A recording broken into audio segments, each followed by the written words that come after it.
Hello everyone, welcome to युक्ति professional classes. इस video में हम एमपीपीएससी असिस्टेंट रजिस्ट्रार के यूनिट 4 के एमसीक्यूज देख रहे हैं। अगर आपने मेरे चैनल को सब्सक्राइब नहीं किया तो मेरे चैनल को सब्सक्राइब शेयर लाइक जरूर करें। स्टार्ट करते हैं। मध्य प्रदेश में उच्च शिक्षा प्रशासन का मुख्य उद्देश्य क्या है? तो मुख्य उद्देश्य पहुंच, समानता और गुणवत्ता सुनिश्चित करना। Option C is right. मध्य प्रदेश में उच्च शिक्षा प्रशासन का उद्देश्य केवल डिग्री प्रदान करना नहीं है, यह एक व्यापक सामाजिक और विकासात्मक प्रणाली है। इसके मुख्य उद्देश्य पहुंच, सभी वर्गों तक उच्च शिक्षा की उपलब्धता, समानता, सामाजिक रूप से कमजोर वर्गों को अवसर और गुणवत्ता, शिक्षा की गुणवत्ता को बनाए रखना। इसके अलावा उच्च शिक्षा का प्रशासन मानव संसाधन विकास, कौशल विकास और सामाजिक समानता को बढ़ावा देता है। नेक्स्ट है उच्च शिक्षा नीति 2020 के बाद मध्य प्रदेश उच्च शिक्षा प्रशासन ने किस पर विशेष जोर दिया है? तो इस भारतीय ज्ञान परंपरा और कौशल विकास पर मध्य प्रदेश ने इस पर फोकस किया है। नेशनल एजुकेशन पॉलिसी के लागू होने के बाद मध्य प्रदेश में उच्च शिक्षा प्रशासन ने दो महत्वपूर्ण क्षेत्रों पर जोर दिया है: भारतीय ज्ञान परंपरा, इंडियन नॉलेज सिस्टम, और स्किल डेवलपमेंट, कौशल विकास। इसका उद्देश्य है शिक्षा को रोजगार उन्मुख बनाना, भारतीय सांस्कृतिक ज्ञान को शिक्षा में शामिल करना। नेक्स्ट है मध्य प्रदेश उच्च शिक्षा विभाग का मंत्रालय कहाँ स्थित है? तो मंत्रालय जो है वल्लभ भवन। मध्य प्रदेश उच्च शिक्षा विभाग का मंत्रालय स्थित है वल्लभ भवन, भोपाल। यह राज्य सरकार का मुख्य प्रशासनिक मुख्यालय है। यहाँ से नीतियाँ बनाई जाती है, विभागीय निर्णय लिए जाते हैं और बजट और योजनाएं तय होती है। उच्च शिक्षा विभाग का राजनीतिक प्रमुख कौन होता है? तो इसका राजनीतिक प्रमुख उच्च शिक्षा मंत्री होता है। उच्च शिक्षा मंत्री विभाग का राजनीतिक प्रमुख होता है। नेक्स्ट क्वेश्चन है समन्वय समिति का गठन किस अधिनियम के अंतर्गत किया गया है? तो ये एमपी यूनिवर्सिटी एक्ट 1973 के तहत किया गया है। समन्वय समिति का गठन मध्य प्रदेश विश्वविद्यालय अधिनियम 1973 के तहत किया गया है। इसके अंतर्गत यह राज्य की उच्च शिक्षा का सर्वोच्च वैधानिक निकाय है। नेक्स्ट क्वेश्चन, समन्वय समिति का अध्यक्ष कौन होता है? तो इसका अध्यक्ष जो होगा वो राज्यपाल, कुलाधिपति जो जिसे बोला जाता है। समन्वय समिति का अध्यक्ष होता है राज्यपाल, क्योंकि राज्यपाल राज्य विश्वविद्यालय के कुलाधिपति भी होते हैं। समन्वय समिति के सदस्य कौन होते हैं? तो सदस्य जो होंगे कुलपति भी होगा, प्रमुख सचिव, वित्त सचिव। तो उपरोक्त सभी यहाँ पे सही होगा। समन्वय समिति के सदस्य में सभी राज्य विश्वविद्यालय के कुलपति, प्रमुख, सभी राज्यों के राज्य विश्वविद्यालय के कुलपति, प्रमुख सचिव और वित्त सचिव और राज्यपाल द्वारा मनोनीत शिक्षाविद। समन्वय समिति के कार्य देख लेते हैं। समन्वय समिति विश्वविद्यालय के स्टैट्यूट्स और ऑर्डिनेंस को अनुमोदित कराना, यूनिफाइड सिलेबस तय करना, परीक्षा और अकादमिक सत्रों में एकरूपता लाना, इससे पूरे राज्य में शिक्षा प्रणाली समान और समन्वित रहे। जन भागीदारी समिति की अवधारणा कब शुरू की गई है? तो ये 1996 में शुरू की गई है। 1996 में मध्य प्रदेश सरकार ने उच्च शिक्षा प्रशासन में एक बड़ा सुधार लिया है। इस सुधार के तहत शुरू हुई है जन भागीदारी समिति। इसका उद्देश्य था कॉलेजों को आत्मनिर्भर बनाना, स्थानीय समाज को शिक्षा प्रशासन में शामिल करना। जन भागीदारी समिति का अध्यक्ष सामान्यतः कौन होता है? तो ये कलेक्टर होता है।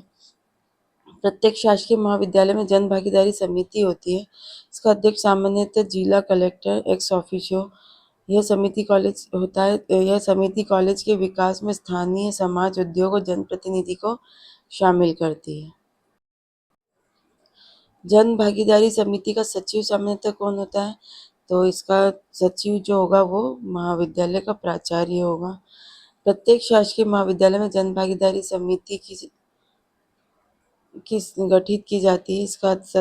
इसकी संरचना सामान्यतः इस प्रकार होती है: अध्यक्ष जो होगा वो जिला कलेक्टर पदेन या राज्य सरकार द्वारा मनोनीत व्यक्ति। फिर सदस्य इसके जो होंगे स्थानीय जनप्रतिनिधि, समाजसेवी, शिक्षा क्षेत्र के प्रतिनिधि, और सचिव जो होगा वो होगा महाविद्यालय का प्राचार्य। प्राचार्य प्रशासन और समिति के बीच समन्वय स्थापित करते हैं। जन भागीदारी समिति का मुख्य कार्य क्या है? तो इसका मुख्य कार्य है कॉलेजों का वित्तीय और विकास प्रबंध करना। जन भागीदारी समिति का उद्देश्य विकेंद्रीकृत प्रशासन है। इसके मुख्य कार्य जो है वित्तीय प्रबंध समिति प्रबंध करती है। जन भागीदारी शुल्क, दान, अन्य स्थानीय निधि, ये सब का अरेंजमेंट ये करेंगे। फिर है स्व-वित्तीय पाठ्यक्रम सेल्फ फाइनेंस कोर्स।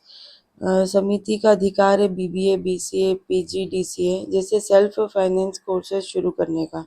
इसके लिए समिति अतिथि विद्वान गेस्ट फैकल्टी की नियुक्ति कर सकती है, अपनी निधि से खर्च कर सकती है, विकास कार्य के कार्य कर सकती है। समिति स्थानीय स्तर पर निर्णय ले सकती है, भवन निर्माण, प्रयोगशाला उन्नयन, फर्नीचर खरीद। इससे ब्यूरोक्रेटिक देरी कम होती है। नेक्स्ट है उच्च शिक्षा भारतीय संविधान की किस सूची में आती है? तो ये समवर्ती सूची में आती है। Right option option C. भारतीय संविधान की 7वीं अनुसूची के अनुसार शिक्षा आता है समवर्ती सूची में। इसका मतलब केंद्र सरकार भी कानून बना सकती है और राज्य सरकार भी कानून बना सकती है। इसी कारण राज्य उच्च शिक्षा विभाग यूजीसी दोनों मिलकर उच्च शिक्षा को संचालित करते हैं। उच्च शिक्षा में मानकों का समन्वय संविधान की किस प्रविष्टि में किया गया है? तो ये प्रविष्टि 66 में किया गया है, एंट्री 66 में। संविधान की 7वीं अनुसूची में एंट्री 66 उच्च शिक्षा में स्टैंडर्ड्स का कोऑर्डिनेशन किया है। इसका मतलब यूजीसी यह सुनिश्चित करता है कि पूरे भारत में शिक्षा का स्तर समान हो, गुणवत्ता बनी रहे। शिक्षा समवर्ती सूची की किस प्रविष्टि में आती है? तो ये 25 एंट्री 25 में आती है। शिक्षा इसलिए राज्य विश्वविद्यालय अधिनियम बना सकते हैं, केंद्र यूजीसी एक्ट बनाता है। यूजीसी अधिनियम 1956 की किस धारा के तहत राज्य विश्वविद्यालय को अनुदान दिया जाता है? तो राज्य विश्वविद्यालय को जो अनुदान दिया जाता है वो है सेक्शन 12B के तहत। यूजीसी एक्ट 1956 में 12B में विश्वविद्यालय को यूजीसी अनुदान दिया जाता है, ये ध्यान रखिएगा, इम्पोर्टेंट है। 12B में अनुदान है। 12F में विश्वविद्यालय को यूजीसी से मान्यता प्राप्त होती है और सेक्शन 14 में नियमों का पालन न करने पर अनुदान रोक दिया जाता है। मध्य प्रदेश विश्वविद्यालय अधिनियम 1973 की धारा 34 किससे संबंधित है? तो ये संबंधित है नियुक्ति और सेवा शर्तों से। एमपी यूनिवर्सिटी एक्ट 1973 की जो महत्वपूर्ण धारा है सेक्शन 14 अनुदान रोकने की शक्ति और 34 शिक्षकों की नियुक्ति और सेवा शर्तों से रिलेटेड है।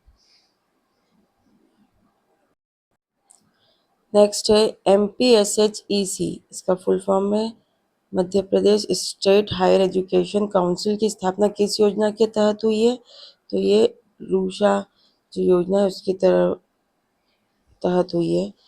इसका पूरा नाम Madhya Pradesh state higher education council है, जिसकी स्थापना रूषा राष्ट्रीय उच्चतर शिक्षा अभियान के तहत हुई है। इसका मुख्य कार्य क्या है ना? तो ये जो MPSHE इसका मुख्य कार्य क्या है? तो ये यूजीसी और राज्य विश्वविद्यालय के बीच समन्वय करने का कार्य करती है। MPSHEC का कार्य यूजीसी, राज्य सरकार और विश्वविद्यालय के बीच बफर बॉडी के तरह काम करना है। पीएम ऊषा फंड विश्वविद्यालय तक किसके माध्यम से पहुंचता है? तो ये काउंसिल जो है SHEC के तहत पहुंचता है। पीएम ऊषा प्रधानमंत्री उच्चतर शिक्षा अभियान, इस योजना के तहत केंद्र से आने वाला फंड सीधे विश्वविद्यालय को नहीं जाता बल्कि स्टेट हायर एजुकेशन काउंसिल के माध्यम से जाता है। चलिए आज के लिए इतना ही, मिलते हैं नेक्स्ट वीडियो में। Thank you.